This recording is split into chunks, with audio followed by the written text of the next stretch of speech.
ഡ്രൈവറെ തെരുവുനായി ആക്രമിച്ചു. ആയൂർ ഇളമാടാണ് സംഭവം. ബസ് കാത്ത് സ്റ്റോപ്പിൽ നിൽക്കുകയായിരുന്ന ഡ്രൈവർ ഇളമാട് സ്വദേശി സേതുവിനെയാണ് നായ കടിച്ചത്. സേതു പുനലൂർ താലൂക്ക് ആശുപത്രിയിൽ ചികിത്സ തേടി.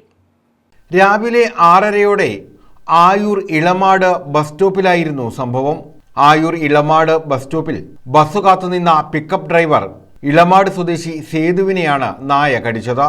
എന്ന് പറഞ്ഞു കഴിഞ്ഞാൽ രാവിലെ ഞാൻ വണ്ടി ഓടിക്കാനായിട്ട് ഇറങ്ങി വന്നപ്പോഴാണ് ഇത് സംഭവിച്ചത്, എന്നെ കടിച്ചത്. ആ പട്ടി ഓടി വന്നിട്ട് എൻ്റെ കയ്യിൽ കയറി പിടിച്ച് കയ്യിൽ കൊടുങ്ങപ്പോഴത്തേക്ക് എൻ്റെ ഈ മുട്ടിന് താഴെ കടിച്ചു പറിച്ചു. അതാണ് സംഭവിച്ചത്. എന്നിട്ട് അത് അവിടെ കിടപ്പുകൊണ്ടല്ല പട്ടി കിടക്കുന്നത്. സേതു വാഹനമെടുക്കുന്നതിനായി പോകാൻ ബസ് കാത്തു നിൽക്കുകയായിരുന്നു. പ്രദേശത്ത് തെരുവുനായയുടെ ശല്യം രൂക്ഷമാണ്. ബസ് സ്റ്റോപ്പുകൾ ഉൾപ്പെടെ തെരുവുനായകൾ കൂട്ടം കൂടിയെത്തുന്നത് പതിവാണ്. തെരുവുനായ വർധനവിനെതിരെയും തെരുവുനായകളുടെ ആക്രമണത്തിനെതിരെയും കർശനമായ നടപടികൾ ഉണ്ടാകണമെന്നാണ് നാട്ടുകാരുടെ ആവശ്യം. ഇളമാട് പഞ്ചായത്തിലെ ഭയങ്കര തെരുവുനായ ശല്യമാണ്. ഏകദേശം ഒരു 250 തെരുവുനായ റോഡുകളെ കിടന്ന് നെട്ടോട്ട് കൂടുക. കൊച്ചുങ്ങളെ കളിക്കുന്നുണ്ട്, എല്ലാവരും ഇങ്ങനെ കളിച്ചുകൊണ്ടേയിരിക്കുക. ഇതിനൊരു അറുതി വരുത്താനായിട്ട് എന്തെങ്കിലും സർക്കാരോ പഞ്ചായത്തോ ഒന്ന് മുൻകൈയിട്ട് ഇറങ്ങണമെന്ന് ഞാൻ പറയുന്നു. ന്യൂസ് ബ്യൂറോ, കൊല്ലം.